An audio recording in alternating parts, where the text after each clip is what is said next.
Okay, I think we'll crack on because we have a lot of content to go through. So I'm just going to open up the presentation, and then I'll be passing on to Holly, who will then introduce our speaker for today, Dave Carlos. So I just wanted to give a quick overview of ATMA for those that are joining for the first time, and a quick recap for those that are rejoining. So we can move to the next slide, Holly. Great, thanks. So ATMA, it stands for Asia Talent Mobility Alliance. So we are a not-for-profit that was created a couple of years ago to support the global mobility industry and professionals within Asia. So with the growing community that we have here, we felt that there wasn't really an organization that was dedicated to supporting our industry within this region in Asia Pacific. So that's why we created ATMA. And we're basically dedicated to enhancing innovation and development of our industry within Asia. So it's built and designed to support our mobility mission within Asia. And we do collaborate with other organizations to help kind of further the Asian education and progression of our industry in other parts of the world as well. So we are made up of volunteers. So you can see here our board members from across the region.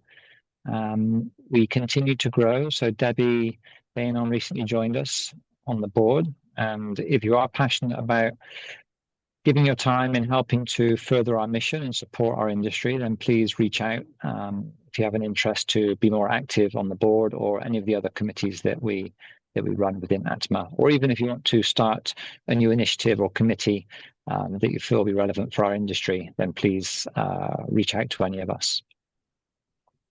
Okay, so these are the central pillars within ATMA. So ESG and sustainability, which is what we're focusing on today.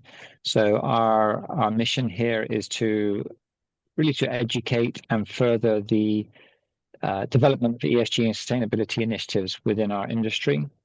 We have an advocacy pillar, and with Debbie coming on board now, she'll be helping to support that in terms of compliance, government policies, and advocacy.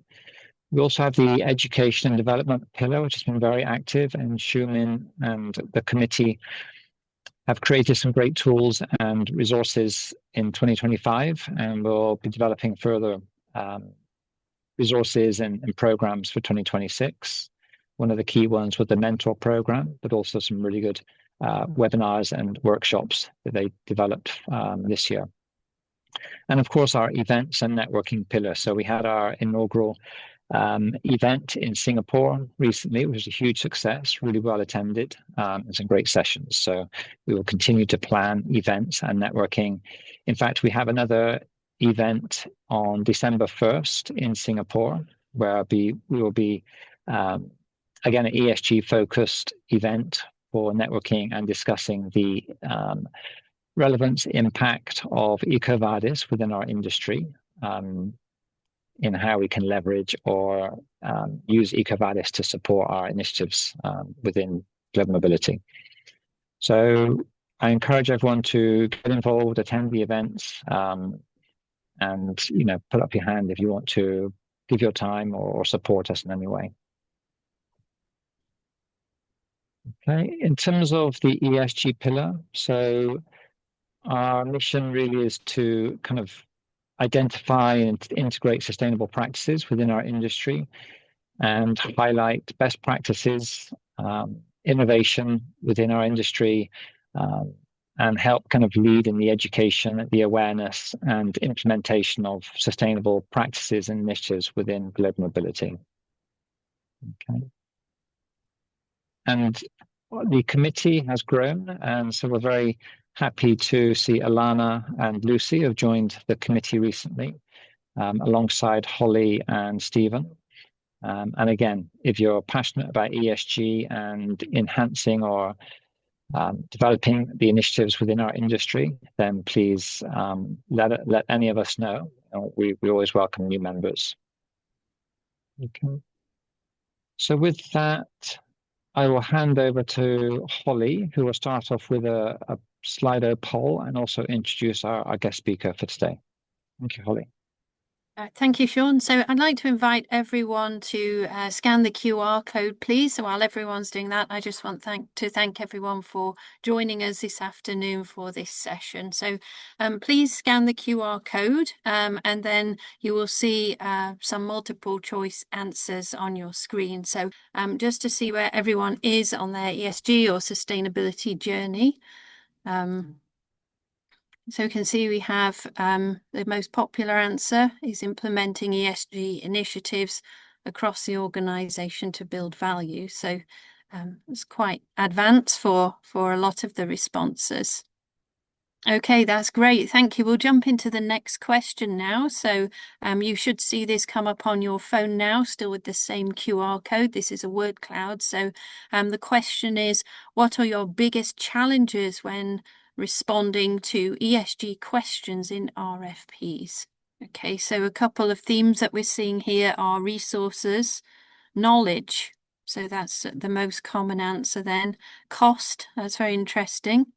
So there's time, vendor influence, and no complete policy. Okay, it's very interesting. So it seems that knowledge then is the biggest challenge there. So that's very interesting. We'll go to the last question now in the interest of time. So the last question then on the poll, again, it's the same QR code. What kind of support would help you most in improving your EcoVadis or ESG sustainability performance? Okay, so it seems the most popular answer at the moment then is access to shared resources or templates. That's very interesting. I was just reading about the VISME standard in Europe, which is a special guidance document that's been developed for SMEs in Europe, which actually addresses this point precisely. It gives links to carbon footprint calculators, Excel templates for data gathering. So there's lots of useful resources out there. But I think for us in Asia, we have some different challenges. So that's something that we can look into for our goals on the ESG committee next year as well. Okay, thank you everyone. So I'm just going to stop the poll there and just quickly jump back into our introduction of Dave this afternoon. So thank you once again for sharing your inputs.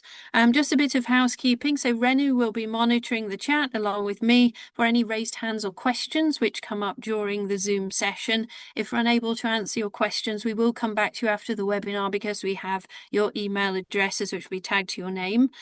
So now I have the pleasure of introducing you to our speaker for this afternoon, Dave Carlos, who is a managing director of Just One, a sustainability consultancy based in the UK that many of you may have heard of for its very practical and grounded approach to sustainability strategy reporting and impact. So Dave and his team have partnered with the Coalition for Greener Mobility, which is now called the Coalition for Associations in Global Mobility, to produce this report called Bridging the Gap. And it's quickly become one of the most significant pieces of work in our sector this year. The reports analysed nearly 400 sustainability-related RFP questions across the global mobility supply chain with the goal of simplifying and standardising how sustainability expectations are framed and assessed. So the report provides a streamlined approach. It gives us some best practice guidance and some very interesting insights. So I'm now going to hand over to Dave, who's going to take us through it in more detail. Thank you, Dave. Thank you very much, Holly. Thank you for having me here. Just gonna switch screens here. Can you see that okay? Yes, Great. we can. Lovely. So yeah, thanks for having me. As Holly said, I've been working with the Coalition for Greener Mobility, and we've produced this really great report that's taken a year to research and engage with all different types of businesses across the world, and we've put it together. And also, a lot's happened since the launch of this report, which was in June this year. But just to give you an overview, we all know that moving homes is widely recognized as one of the most stressful life events a person can experience. And as a sector, every move we manage changes lives, and it leaves an impact on the communities and planets in which and our planet. And the global mobility sector can make a real positive difference on people and planet. And we will find out today also profit. Sustainability in 2025 is no longer optional. It's a business imperative that reduces risk, drives efficiency, and gives a competitive advantage. So every business in this sector has and will continue to have a collectively huge impact as business leaders. We decide whether that impact will be positive or a negative one. So just a little bit about us to begin with. Just One, we are based here in the UK. We do global work, working with businesses all around the world, specializing in global mobility.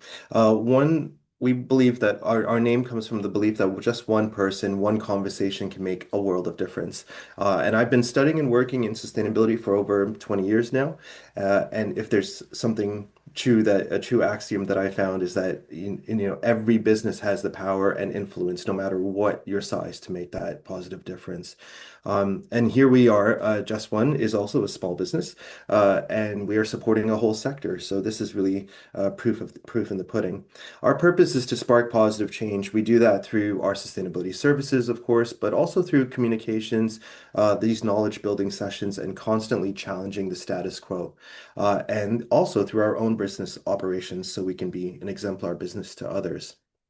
So this is the coalition. There are many association bodies in the world, including ATMA. These were the founding ones, and we have been working with businesses across the globe to really understand the challenges, but also what's really working in the sector. And over the past year, there's been a lot of engagement. So we'll talk about today why sustainability really matters, what we discovered in all our work, the practical recommendations for suppliers and RMCs and corporates, of course, and the critical role of collaboration in global mobility. So let's talk about the report. So bridging the gap, we started off with doing a few things. So we started to collect 400 ESG questions from around the globe, from RMCs, corporates, and the whole supply chain. We then categorized them and started to analyze what were the real reasons behind asking these questions. We then conducted a lot of interviews with all the different groups that I mentioned. We did research across the globe. We mapped best practices, and we produced recommendations and ideas for support for businesses to take action. And this engagement continually is going on, so please get in touch, and I'll make that a point a few times. In terms of the research we did, it was really quite extensive. Here's just a really quick list, but it was from across the globe, looking at all different elements of ESG and trying to bring it together to bring a global understanding. So this report is very, very global in nature, but we'll look at today some of the different challenges and what's working, particularly for Asia. So let's start off with why sustainability really matters. What's happening in 2025? First, I think we really need to understand what is sustainability. It can be conflated with some things. I think the word itself is a little bit overused these days. So, and it's much more than just cutting carbon or recycling. There's a lot of different issues. So to understand it, let's put your business in context. Your business success really depends on a thriving economy. And that economy depends on a prosperous society. People need to be spending money in that economy. And they also need a healthy environment. And if they're healthy and happy, they're spending money, the economy is good, and your business is successful. The thing is that we have to realize that it's not just one way. It is a dependency and impact. Your business is impacting all of these different spheres as well. So we need to really understand that every business has different needs, but also that we also require the same things that utilize all the different spheres here. So for example, we need financial resources to invest and grow. We need human resources, your employees, your expertise. We need intellectual resources, your innovation, your process, technology, manufactured resources, your buildings, equipment, systems, cars, your natural resources like energy and raw materials, and social and relationship resources, your reputation, your customers, partners, communities. So all of this is really important to understand when you're running a business. It's not just about your bottom line. There's almost this triple bottom line of economy, society, and environment that you need to be aware of. So I just want to show you something that you may have seen on LinkedIn. This is a really good diagram to understand where we are in terms of sustainability in 2025. I think this is the Gartner hype cycle, usually applied to technology trends, but it can be used for any trends. And here it is applied to ESG. And as you can see here, we've kind of gone through the flag waving elements of sustainability already. Look how great we can be. Let's make some really high commitments, and then talk about it in our marketing and our communications. And now we've gone through this kind of drop in expectations as many problems came into play to meet these commitments. And now we've gone through this trough of disillusionment, as it's called, brought on quicker than we thought because of politics in the world. But we're now in this phase of just integrating sustainability in every part of businesses. There's no more flag waving. It's about managing real risks and opportunities that need to be embedded into your HR, your marketing, your sales, your product and service development. Everything needs to really be understanding the touch points with ES and G. And I'd like to, conflate this to what happened in the 60s, particularly in Europe, around health and safety. We started to say, oh, let's do that nice health and safety thing. And then there were all the problems with lawsuits and whatnot, and regulations came into force. And now health and safety is just a matter of course. It became a risk and opportunity, and now it's just embedded in everything that we do. So this is where ESG is going. Particularly in 2025, we know there was a political backlash. Companies were toning down ESG language and framing it instead as resilience or mitigation. So the key thing is that it hadn't gone away, even though there was a lot of media hype. It is just being quietly got on with within businesses and being integrated. There's been this regulatory fragmentation across the world. In the US, federal rollbacks happened, but also state level were tightening on ESG. In Europe, the CSRD legislation was driving better disclosures and sustainability integration. And in Asia Pacific, there is an uneven ISSB adoption, supply chain laws. Socially, there's a lot of pride around ownership of around vehicles, and a reliance on fossil fuels. But also in Asia, investors are really pushing for this kind of conversions. And in terms of investors, we saw some investors globally withdraw from public commitments for political optics, really. But most have continued investing in businesses and addressing ESG risks as they view sustainability as a long-term key to profitability. We've seen maturity, leadership within businesses really mature. They're embedding sustainability into strategic and financial goals and focusing on transparency and realistic outcomes. And critically, there has been in 2025 the rise of AI in procurement tech. So there's technology out there that is a real risk to all our businesses. Clients will put their supplier requirements into this tech, requirements usually only seen on an RFP, and AI scours the internet for all businesses with public information that meet these requirements to produce shortlists. Often, ESG is where most companies are falling short. They're not being, well, not mainly because they're not doing enough. It is partly that, but also that they're not being transparent enough. So if you're not transparent and taking action and making progress around sustainability, you're likely being ruled out of competitive tenders and losing business without you even knowing it. So that's something to understand. And in terms of the language I talked about, we're seeing ESG as a framework for managing risks and indicators and KPIs to a holistic understanding of sustainability in business. How do we be sustainable with the economy, with our planet, and with society? And so this is the shift that we're seeing, the shift to value-based sustainability goals. No more flag waving. This has to make business sense. So there's this concept of total value. You have your business strategy, and you have your, some of you might be doing sustainability initiatives or have a sustainability strategy. This starts to marry things up so that you're able to achieve more than you would separately. And those benefits that you see on the screen here, these are just business benefits you want generally. Embedding sustainability just helps you to do more, as you can see by some of these topics underneath the titles here. In terms of demand, it is coming from all different directions. Today, we're looking at these RFP questions coming from corporate demand mostly, but understand that it is coming from all different directions, no matter where you are in the world.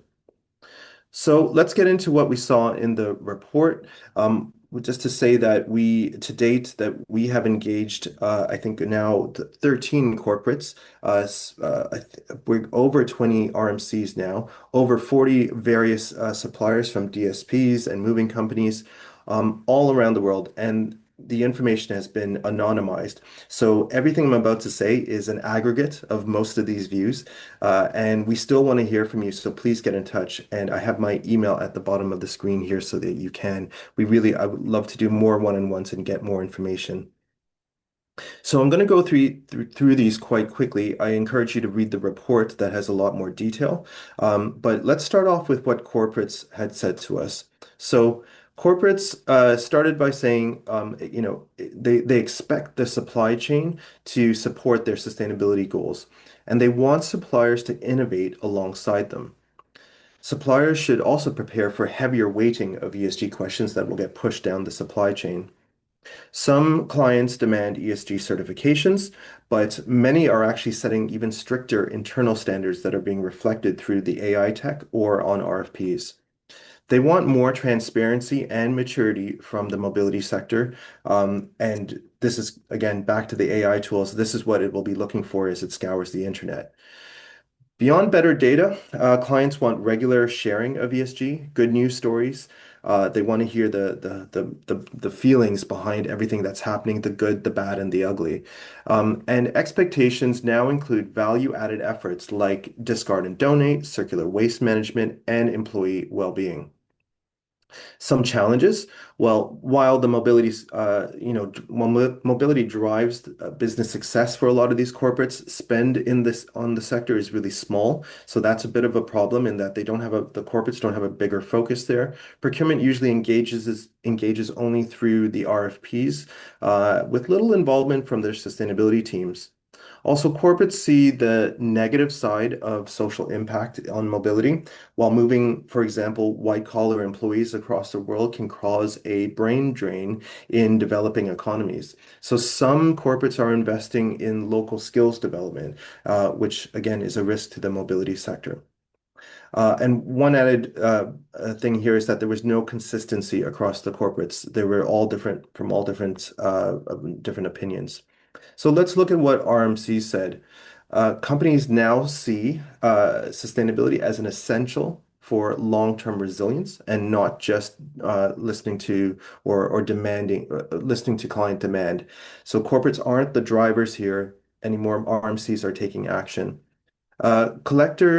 Collecting supplier data is hard, and some RMCs are offering support, but many choose suppliers that are already delivering this really great information and data, and they check that at the RFP stage. In 2025, transparency is king. RMCs pass ESG questions straight through, and it is vital to have that data online and on your website or in the public domain. Most RMCs have net zero targets, but few are publishing roadmaps. At Just One, we're actually currently helping a number of mobility businesses build them. It is tough, but it is very much achievable, no matter what your size. And technology is changing rapidly. We're seeing some moving companies hitting their targets for net zero. Particularly, there's one in the UK that I can talk about a little bit later. RMC's employees, their employees expect real action on sustainability and D&I. Top talent may not even apply for jobs where this progress is invisible online. And corporates are pushing RMCs to meet their goals, usually through account managers or events, but collaboration here is really essential. A couple of challenges. Expectations are definitely rising, but clients rarely want to pay extra. They see sustainability as business as usual, and not paying extra is exactly like health and safety that I mentioned earlier. It's just gotten more mature and expected from all businesses. The better your businesses integrate sustainability into all parts of your company, the more costs you save and the financial opportunities present themselves. Skill shortages, particularly in removals and transport, are driving up costs and risks, which is a bit of a worry to RMCs. So, what did suppliers say? Suppliers want clearer, more consistent ESG requirements from RMCs, unsurprisingly. Repeated RFPs, forms, and certifications drain time and resources. They're looking for standardization. Supplier type, size, and region differ. One size does not fit all, and they have, with the RMCs and corporates have to be realistic. The sector depends on small businesses to be effective. Suppliers drive sustainability innovation, but many lack resources or capability. And clients also want robust data and roadmaps, yet also those stories, which we saw earlier. Suppliers value collaboration, support, and sometimes funding to meet goals. Standardization in systems would free time for real progress. Bespoke RFP and questions again hit small business the hardest. And another challenge here, varied RMC practices make it harder for suppliers to plan and invest in sustainability. So that's just an overview of what we heard in terms of the engagement. So looking now at what we saw in the RFP questions, you'll see this in detail in the report. But over those 400 questions, here is the analysis just in the categorization. And this is just in terms of the number of questions asked. So it doesn't really reflect the weightings of those questions. I'd like you to note that the categories covered, these are just sustainability related issues. And as you can see, sustainability is not dead. It is being integrated and passed down. It's a lot of the FTSE 100 companies are massively continuing their programs, and it is trickling down the supply chain, but definitely in a quieter way. So I'm just going to go through these top issues here, and I would also say that just the number of questions isn't always reflective as to where you should be spending time and resources and taking action. I would kind of aggregate, these top few ones in terms of the most important to clients. But again, this might be different for you. So we always suggest doing an analysis to make sure that it's creating value for your business, which I'll talk about in a bit. So first of all, I'll go again through these really quickly. Fairness in business, it is evolving from diversity, equity, and inclusion. It is a concept across the world that is now being challenged. So fairness is now the kind of wider issue around diversity, which is something I've been advocating for as well, because I think diversity should be an impact of fairness, giving access and opportunity to employees, to suppliers, and understanding your stakeholders better and taking action. So what we're seeing is less quotas for minority groups and less superficial action. There's a move to systemic and embedded principles of fairness within policies, procedures, and communications. And adapting mobility services to diverse assignees and individual needs is now critical competitive advantage to companies. And this is why it's one of the highest ones. They want to see assignees being really well cared for as individuals. Fairness drives talent attraction, innovation, and prevents costly relocation failures.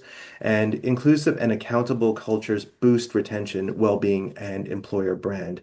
So again, you can look at this in the report, but some of the recommendations that we've said are, especially for corporates and RMCs, to state the reasons for asking these D&I questions. Don't just ask them. It helps for suppliers to really understand why they're being asked. Ask more general questions so they can answer it in a way that is unique to their own business, and see diversity as an impact of fairness. It's an ask about all the stakeholder groups, not just what's happening with your employees. In terms of answering these questions, try to explain the benefits that you bring by having diverse programs and understanding assignees better so that they can see the benefits that will affect their people. Tell the personal stories of assignees. Don't just talk about your numbers, and explain the benefits you have of your team as well, being diverse. Change policies and procedures to widen access and opportunity generally. And I know that's easier said than done, but it can be done. The second biggest issue is climate action, which has been kind of evolved from energy and carbon. Getting a certified carbon footprint with reduction targets is now a business essential. Quality data from suppliers is critical to clients. Nearly half of the FTSE 100 firms had to restate climate data this past year, highlighting challenges in accuracy and trust. Data from every company in the supply chain needs to be verifiable and audible. And this isn't all just extra work. This is a real business tool. So carbon is just a metric to show you where you can save money on energy, fuel, and procurement, for example. Climate smart products and services are opening new markets and revenue streams, and clients and procurement teams are embedding climate performance into supplier selection. Being ahead really drives that competitive advantage. So I'll just jump, just because we're short on time, um, jump to some solutions here as well. So every business really should have a really clear reporting framework, set a baseline in your carbon and energy, and set those goals for reduction and get certified. One of the biggest things that we heard over this past year, that cost is a big barrier in getting a certified carbon footprint. There are a lot of free tools out there to calculate your carbon footprint, which are really helpful, but getting it certified is tough. So what we've decided at Just One, just to let you know, is that we've created a certification program that is at cost. So Just One is making no profit on this because we think it's such a simple business tool like your financial accounting. So we're making this at cost. Do get in touch if you want more information, but we look at your carbon footprint, certify the numbers, and give you a badge and a certification that you can use in RFPs. We've created a build your own sustainability starter kit that you can pick and choose the services that you need that are right for you. And again, this is all at cost. So especially for the mobility sector, we're trying to be really helpful in this. So do get in touch if you want some help. And the last issue is around sustainability strategy development. Clients want to see commitments, they want to see commitments in the long term. They want to see you building long-term business goals that you will come along with them on their journey. And they also want, the benefits of having a sustainability strategy is that they will understand that you can ride the waves of change. The companies that succeeded the best throughout the COVID crisis were the ones with long-term goals that looked at all different areas, environmental, social, and economic. So it is really important to drive your strategy throughout the business. It also helps to grow new opportunities, sustainable travel programs, green relocation options, and eco-friendly supplier networks all open new service offerings and markets, and it can help you differentiate your services. So I'll just skip ahead for a little bit and talk really quickly about what is a business strategy. So this combines, you might have used something similar like this for your current business strategy, but this starts to layer in E, S, and G considerations. So you really want to understand what are the issues that are affecting your business, and there's an analysis that you can do to do that, which I'll show you in a second. You then set goals against each one of those issues. So it could be energy and carbon, it could be health and well-being of your team, it could be community impact. You set those long-term goals, and then you're able to set yearly targets so that you can get there. And if something changes in the world, let's say there's another pandemic, you can move your target, but keep your eye on the goal. And that helps you to make progress within your business and for society and in the environment. So the strategy is really about creating just the value for your business and your stakeholders and the wider environment. So this is a model that we have created to do just that. what we're talking about right now is a sustainability strategy. So it's planning your path. You then need to take action on it, which is essentially your yearly targets. And then you, again, once you do all of this, you have to communicate this and be really transparent.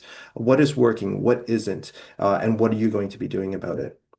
That analysis to understand which issues are most relevant to you. There's something called materiality. Again, happy to talk to anybody about this. It's also in the report, but essentially you find out for your business what is important to your business and what is important to your stakeholders. And then you're able to understand, right, for my business in particular, these issues are most important. So I need to set the most ambitious goals and targets, and also the most energy, resource, and time. I know where to spend my time rather than just guessing. So do get in touch or read the report if you want more on that.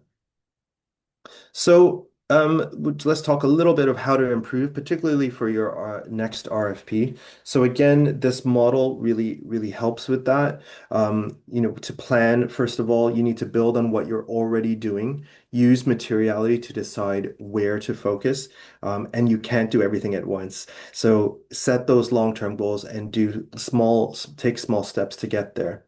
In terms of taking action, then you need to turn your targets into initiatives across the business, involve employees for ownership and fresh ideas. And then you also want to measure the impact, track those results with KPIs and benchmarks. Communicate it, very big issue right now in 2025. Share the progress openly and honestly, and it will build trust. Don't just flag wave the good stuff. Evaluate, review, and understand where your gaps are, and then put that back into your strategy so that you can keep constantly changing and evolving. So are just some high-level recommendations at the end of this. So for corporates and RMCs in particular, in developing these RFP questions, don't ask every ESG question in RFP. Use your materiality insights and prioritize the issues that are most relevant to your industry and regions. And that takes really engaging with your procurement team to do that. Not all suppliers are the same, so tailor your RFPs by size, type, and location. Don't get stuck in a carbon-only mindset. Issues differ from region to region and country to country. Explain why you're asking the questions, link back to your strategy goals, and this turns compliance into a partnership and sparks innovation. Offer guidance, examples, and transparency on the scoring. That's a really big one to help companies really do well here. Train your supply chain, and as expectations grow, be ready to invest more in sustainability services. Let suppliers show where they are on their journey, reward ambition and progress, not just perfection. Encourage transparency. Challenges really matter. So we need to understand that it's not just all about the achievements. Share feedback and examples of strong answers so suppliers can improve over time. RFPs are, more than a scoring tool. They reveal risks, opportunities, and sector trends. So feed that back into your strategy. And lastly, as I said before, engage your procurement teams. There is a bit disconnect, particularly in corporates, with the mobility teams or the procurement teams. So understand that disconnect, talk to each other, and then those RFP questions will be really well tailored for the mobility sector. And the big issue here, particularly, is collaborate, don't just demand things of the supply chain. Make ESG a two-way partnership. Show suppliers the benefits to move and to motivate. Current RFPs are mostly one way, and ESG demands are just being pushed down. So collaboration drives real progress. Help suppliers see what's in it for them and align ESG with the shared business goals. The world is moving really fast, and digitalization and global shifts bring both risks and opportunities. So that collective action is really essential. No single firm can tackle sustainability alone. And there are things that are happening to support that. So let's talk a little bit about what you have at your fingertips. And we saw on the Slido poll there you want knowledge and help and support. So here it is. So first of all, there's the coalition. Do go to the website, and as Holly mentioned, the name has changed. So it's the Coalition for Associations in Global Mobility. They have a wider remit than just sustainability now, but we're cracking on with this bit. And they have a lot of resources. There's a lot of news that comes out, and of course, this report is on the website. Here at Just One, we're doing an awful lot to try to help the mobility sector move forward. The sector as a whole is behind in terms of sustainability compared to other ones. So we're really wanting to help. In terms of your business and your next RFP, we're working with a specialist called the RFP House, and they're specialists in the mobility sector too. So we're combining that sustainability knowledge and how to create the best RFPs. So again, get in touch if you want some support there. And lastly, just some things that Just One are doing. We're offering a lot of low-cost solutions just to help a lot of businesses move forward quickly. The Just One Planet certification and starter kit, as I mentioned. We also have a workshop that is for leadership teams to really understand these issues in detail, and you can ask a lot of questions. And for those companies that are a little bit more advanced that need help with their supply chain, we have a whole program around this, but we can just do one workshop to bring your supply chain on board. Also, we've been offering 1 hour of complimentary advice with one of our directors. It might be me, for anyone who was a member of the coalition, but very happy to have any ATMA company as well get in touch with us, and we'll give you that 1 hour as well, just to listen to your challenges and give you some support.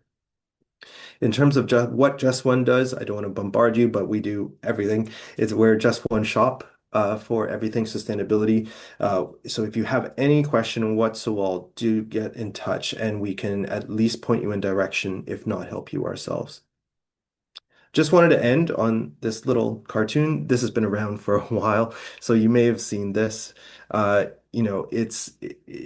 world has changed a lot, and I think this really gets to the heart of what I'm saying about embedding sustainability. It's not just about, saving the planet. This is about saving ourselves, saving our businesses.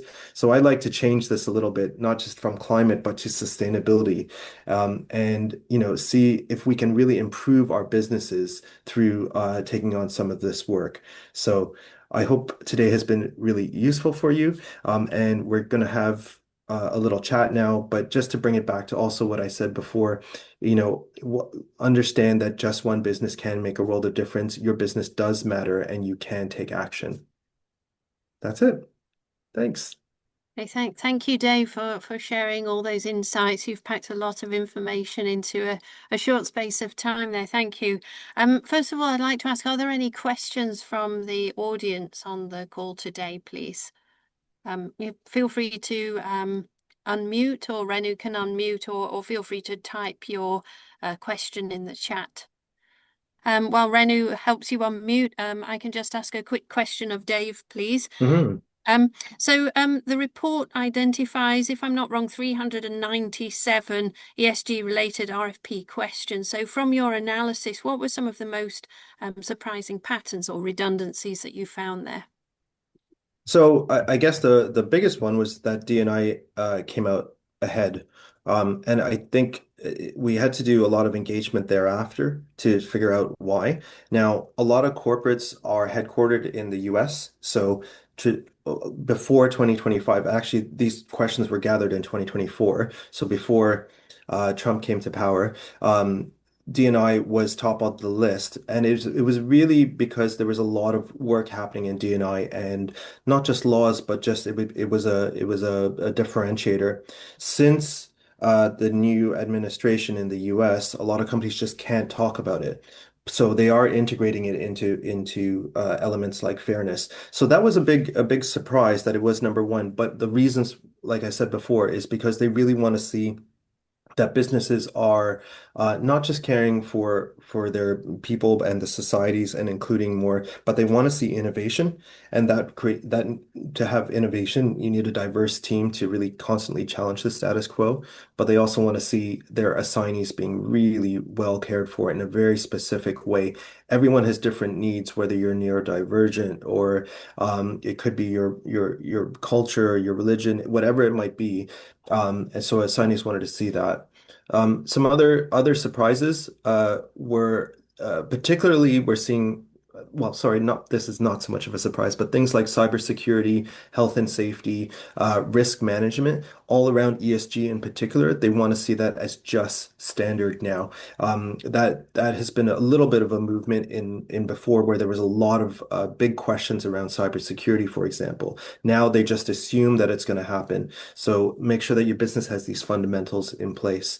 And some other insights were particularly around the kind of types of questions, whether they were like really narrow or they were broad in the way that they were asking questions. There were a lot of narrow questions. So very specifically, what are you doing around EV cars and your fleets, for example, instead of asking what is your climate action progress and what are let me hear more about your business. It was very specific. So the engagement we have had back with, particularly with corporates and RMCs, have been to really broaden those questions. So just a few of the insights. But I think also one thing is the suppliers are really struggling, and that's what we put in the presentation as well. There's just so much disparate questions being asked that we have to really find a way to standardize this, because we can't be taking so much time out of small businesses. Thank you, Dave. I can see Casper's question now in the chat. I'll just quickly read this out. So there are lots of tools to use for reporting goals or tools to measure data across similar industries. So do you see any movement to unify these tools so industries can measure success and emissions consistently? Ooh, that is the magic question in sustainability, particularly around carbon. There is a lot of movement there's a lot of organizations trying to do this I'm talking right now at a global level. So yes, absolutely. But it's tough. It's tough because not just because of the different ways of measurement, but also different cultures and what's expected. Trying to get information and data it's a social issue as well as not just a technical one. In the mobility space, I know for a fact that in the coalition, for example, we are definitely trying to do that. FIDI is leading the way. You can talk to Magali, which I'm sure many of you know, who is the sustainability lead at FIDI. So I don't have a particular answer to you right now around the carbon management, but it is happening. In terms of reporting, there's again there are larger ones that you can kind of pick and choose. For example, GRI is the Global Reporting Initiative, that's very holistic in nature with ESG. And I guess my recommendations to you at the moment is just figure out what is best for your company and what your clients are asking. It is a tough game at the moment, and sustainability professionals are not making it easy, I know, but it is coming. Standardization is coming, particularly for the mobility sector. It might take another couple of years, but we're really trying to drive this through all our engagements. So I would just say watch this space. Yeah, thank you, Dave. And thanks, Casper, for the great question. It's a great segue into my next question. So in terms of our industry, as you know, Dave, a lot of the companies in our industry are SMEs. So we're very small. We have a bombardment almost of various certifications. There's ISO, EcoVadis, B Corp, and various others. And then there's also a lot of standards out there like GRI. If you're in Europe, there's VISME, there's other standards too. It's quite overwhelming. So here in Asia, we also need to be very mindful of price, particularly in a lot of Asian markets, which are very price sensitive. So how do we balance, first of all, do we navigate some of these standards, and how do we balance that with cost effectiveness? Yeah, that's a really important question. So I think there are let's start with what you're being asked for by clients. Some clients are demanding specific certifications like EcoVadis. I would say you need to respond to your clients. So do what they ask, of course, but I would re-engage back with them to say, is this actually working for what you need? Are you getting what you need from us? And also, is it helping my business progress? My personal opinion is that EcoVadis is a really great tool to measure your management systems, but it doesn't measure progress. So because you have a EcoVadis Platinum or Gold, it doesn't mean that you're a sustainable business. And it's just a badge at the moment to understand you can do all of these things, but are you doing them is the bigger question. So that's why there are other certifications out there. Again, there are so many different bodies out there that are trying to pull this all together. But again, I would say just there is a way to do an analysis to pick the ones that are right for you. In terms of reporting, though, as I said before, again, there's the UNPRI, GRI. There are some really broad ones that you can use just to get you started. But instead of trying to just guess and pick and choose, come to us. We can definitely help you. But do what's right for your business, not just what everyone's demanding on you. That's a critical bit. And when I mean right for your business, it has to create financial value, brand value, all the different types of value that your business needs. So make sure that you're taking the time and effort in the right areas. And again, yeah, get in touch if you want some help in choosing the right ones. Mm. Okay, we've got another couple of questions in the chat as well as a couple from Steve as well. So basically, do you have any thoughts around the selection of businesses based on sustainability criteria as a whole, and how relevant are they for supplier selection? How do we balance the needs with corporates, their assignees, and ESG credentials? Sorry, I missed the beginning of that question, Holly. Yeah. So I'm sorry. so when it comes to selecting suppliers based on Mhm. sustainability engagement, how far should we be taking the emphasis on sustainability engagement? So there's a lot of questions around this. We experience them all the time actually as a DSP in terms of RFPs and supplier selection. So sometimes they're not even relevant to us here in Asia. So a question Mhm. I've frequently seen is, how many EVs do you have in the cars that Yeah. you use, or renewable energy? How much renewable energy are you using in your office is simply not available yet in many of our countries here in Asia. So how do we balance that? I think it's a lot of engagement going back to the RMCs and corporates. I know that doesn't help for the immediateness of it, but yeah, I mean, a lot of where these questions are being originated from, they really need to understand the Asian market. There aren't EV chargers everywhere. The infrastructure isn't there. There's different social reasons why they can't. We have to understand the cultural context. When we talk about sustainability, we have to understand it's not just about carbon, and it has to be led from where the corporate is creating these questions. For example, one country, the top priority might be education and skills. Another one, it actually might just be, clean water, for example, or it could be carbon or energy. It really depends. But I think asking more bespoke questions across different regions is really important. So I think in terms of, trying to uh, respond to these questions, I think again, just do the best that you can, but there needs to be re-engagement. And I think that's why forums like the coalition are so important to get these groups together to bridge that gap. And that's why we called it that report.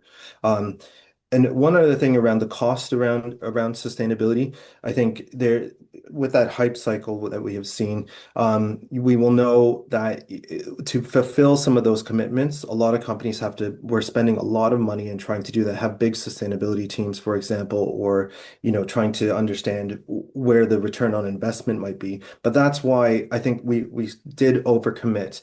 And now that we're seeing this plateau, that companies are just, they're seeing this as risk mitigation, so or opportunities to make a more profitable business. So they're investing in that and with long-term goals. So it's slowly being integrated in. Now, our corporates are going to pay more for these.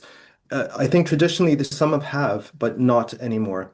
So just like health and safety, it will have to just be integrated into your budgets. But we're in that hump right now, and it's a difficult space to be that we have to still crack on with this stuff when it can be expensive, but it's just planning into the long term, and we will see it plateau everything will get cheaper. We're seeing renewables, for example, become a lot cheaper globally because the technology has changed and is producing a heck of a lot more energy. So It is, there's a lot of different considerations here. And it is tough, it's a tough time, particularly for smaller businesses, but I would say a lot of engagement back up the upstream, up the supply chain would be really valuable. So watch out for like working groups and stuff from the coalition. Mm. Okay, just one more comment from the chat here. So, one statement here is, I do not see any significant benefit or return in the efforts made and efficiency improvements because everything is adding to our costs at the moment. Do you see anything changing in this space? Because here in Asia, our challenges, as we've mentioned, are quite different to some of the countries in the world. So, what's your thoughts around that, please? Yeah, so again, return on investment right now is tough, and I would say the Asian market has probably the toughest. Again, it's not just about carbon, and I think there's a reliance on fossil fuels that will continue in Asia for some time. You know, politics, everything has to work together to change that, but it's going to take a little bit more time. Um, and I think in terms of making cost savings and whatnot, don't think of sustainability as just cost savings on energy.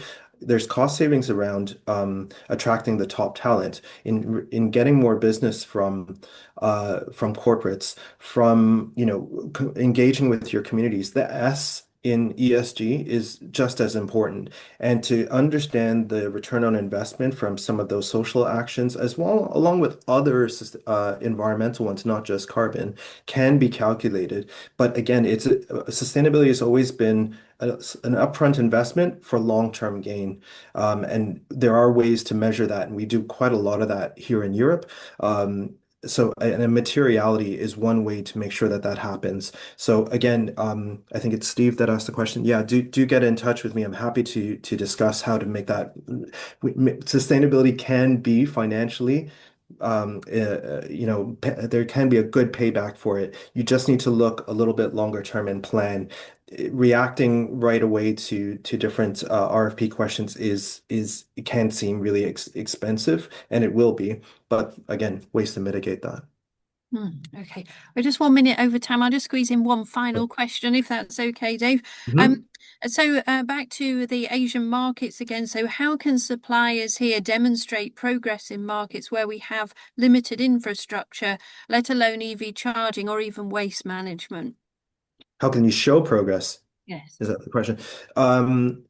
Again, it is. I think that the whole thing about having holistic sustainability programs is really important. I'll give you another example outside of Asia. So in Argentina, for example, we engage with a company whose biggest problem right now is crime and bribery. Now, that is really important, particularly from a business context. But as a sustainability issue, it is an issue. It is a sustainability issue. You can't be a sustainable business without dealing with some of that. So you have to kind of deal with the issues that are really relevant to you and in a way that will create value for your business. And that's what the materiality process does. Now, for that company, for example, they might set, greater targets around skills and education because, access and opportunity is a big issue when there's crime and bribery.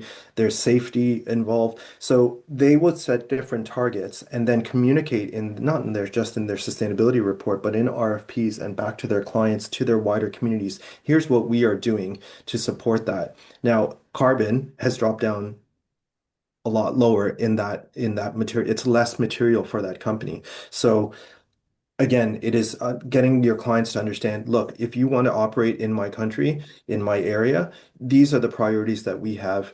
Can you help us? Or just understand that when you're asking these questions, you need to be more specific to our country context.